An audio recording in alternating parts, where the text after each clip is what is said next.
Waalaikumsalam.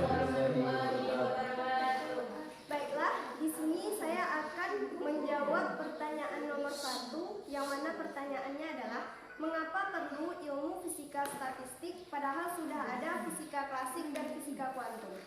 Jawaban saya, karena fisika statistik sebagai penghubung, sehingga dengan fisika statistik dapat menghubungkan fisika klasik dan fisika kuantum, di mana misalkan energi partikel dalam suatu sistem secara fisika biasanya dihitung sebagai satu individu atau masing-masing partikel, tetapi dengan fisika statistik membantu dalam menghitung energi dalam suatu sistem dengan partikel dalam jumlah n.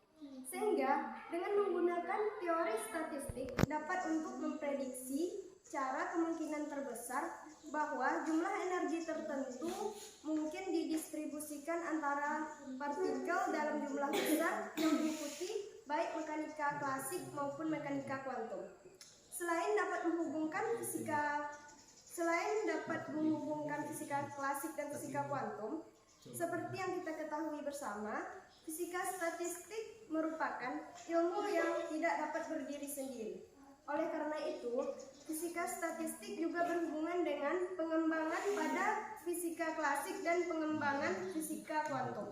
Dengan demikian, dapat disimpulkan bahwa fisika statistik berhubungan dengan fisika klasik, berhubungan juga dengan fisika kuantum, dan sebagai penghubung serta penjelas antara fisika klasik dan fisika kuantum. Itulah mengapa perlunya ilmu fisika statistik. Demikianlah jawaban dari saya. Lebih dan kurangnya saya mohon diberi izin dan diberi maaf. Assalamualaikum warahmatullahi wabarakatuh. Waalaikumsalam warahmatullahi Ya. Assalamualaikum warahmatullahi wabarakatuh. Waalaikumsalam warahmatullahi wabarakatuh. Alhamdulillahirrahmanirrahim. Wassalamu ala asrofil anbiya'i wa ala alihi wasallam. Oke, baik, saya akan menjawab pertanyaan nomor 2. Mengapa dalam ilmu fisika statistik terdapat 3 fungsi distribusi, yaitu A. Maxwell-Boltzmann, B. Bose-Einstein, C. Fermi-Dirac. Oke, selama ini yang saya cari tidak dapat saya menemukan mengapa itu bisa terdapat 3 fungsi itu. Soalnya kenapa? Kalau udah dapatnya mengapa, pasti nanti timbullah suatu pertanyaan yang baru, yaitu 5W1H. Apa dan di mana, siapa dan mengapa, bagaimana. Jadi timbullah itu pertanyaan yang banyak gitu. Jadi menurut saya, mengapa dalam ilmu fisika statistik terdapat 3 fungsi, itu karena Maxwell-Boltzmann itu membahas tentang fisika yang klasik. Sedangkan Bose-Einstein itu membahas dengan boson. Sedangkan Fermi membahas tentang fermion. Sedangkan Maxwell-Boltzmann itu membahas tentang partikel identik dapat terbedakan. Sedangkan Bose-Einstein itu partikel identik tak dapat terbedakan, tidak memenuhi prinsip Pauli. Sedangkan Fermi-Dirac yaitu partikel identik tak terbedakan namun memenuhi prinsip Pauli. Nah, cukup itu yang saya. Oke, silakan. Apa? Dapat jelasin dari yang kamu bahas tadi. Pendapat siapa tadi itu apa menurut kamu? Kemarin bahas itu teori klasik aja. Coba bahas teori klasik apa yang dibahas dia gitu.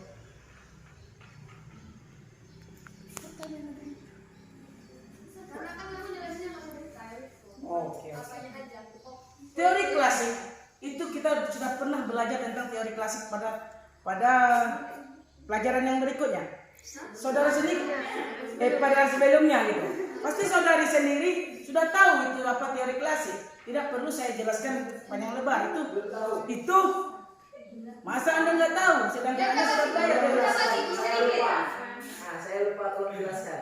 Belum pernah. Coba dijelaskan ya, kami itu tahu mana apanya.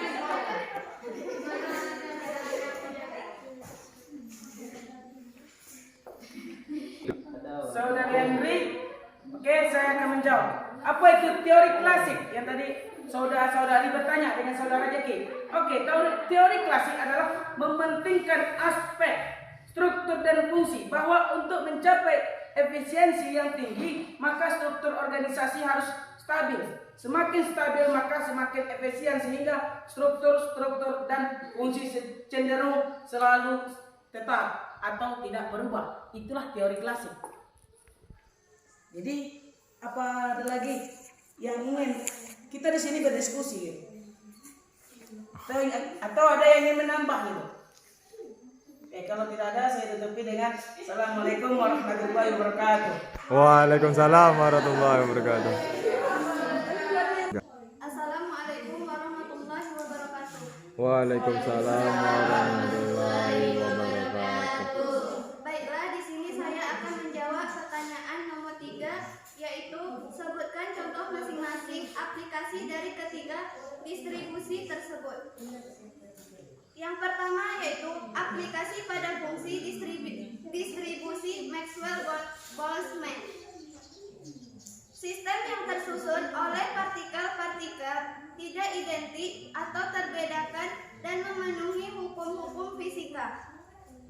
Hukum-hukum fisika klasik dapat didekati dengan statistik klasik Maxwell. Secara khusus, statistik Maxwell-Boltzmann berguna untuk mempelajari berbagai sifat gas mempan. Yang kedua yaitu aplikasi pada fungsi distribusi Bose-Einstein. Statistik Bose-Einstein menentukan distribusi statistik bagi boson pada tingkat energi di dalam kesetimbangan termal. Tidak seperti fermion, boson adalah materi berspin bulat sehingga tidak memenuhi larangan Pauli. Sejumlah besar materi boson dapat menempati keadaan yang sama pada saat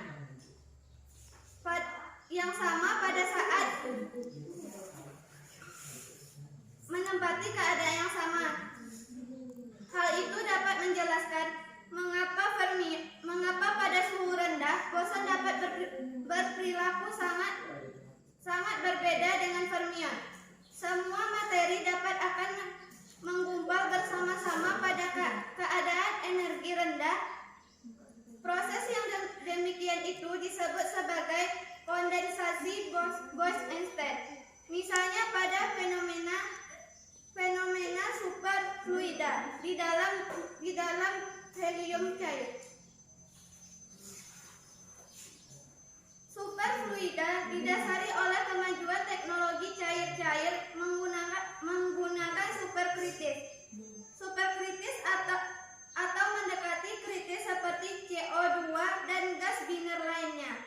Penerapan pada bidang kimia ada pada kromatografi fluida superkritis, di mana digunakan CO2 superfluida sebagai fase gerak untuk proses pemisah. Metode ini digunakan untuk pemisah komponen-komponen pada unsur yang mudah terurai pada suhu yang tinggi. Aplikasi lain dari kondensasi Bose-Einstein adalah superkonduktor.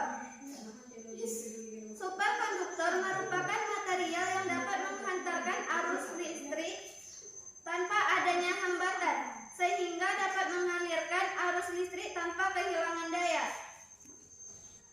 Superkonduktor adalah unsur alloy metal yang jika didinginkan sampai mendekati suhu nol mutlak, menjadi hilangnya tahanannya. Yang ketiga yaitu aplikasi pada fungsi distribusi Fermi-Dirac. Aplikasi dan fungsi Fermi-Dirac adalah untuk menghitung emisi pada logam. Ada dua macam emisi pada logam, yaitu emisi elektron dan emisi termal. Dan emisi elektron dibagi lagi menjadi beberapa macam, yaitu emisi termoelektron, emisi dingin, emisi sekunder, dan fotolistrik. Emisi fotolistrik dapat disebabkan oleh cahaya yang mengenai material tertentu. Tenaga cahaya akan diterima oleh elektron bila tenaga ini cukup untuk mengatasi daya tarik ion positif material, maka akan terjadi emisi. Kecepatan emisi tergantung pada frekuensi cahaya, sedangkan jumlah emisi tergantung pada intensitas cahaya. Material yang dapat mengeluarkan emisi bila terkena cahaya matahari ialah yang pertama seng, yang kedua kalium, yang ketiga yaitu logam alkali. Penggunaan emisi fotolistrik pada sel fotolistrik dan kamera TV. Aplikasi emisi fotolistrik dalam bidang kimia adalah terdapat pada detektor atau superkonduktor. Sekianlah jawaban dari saya. Apabila terdapat kesalahan, saya mohon izin dan diberi maaf. Maaf.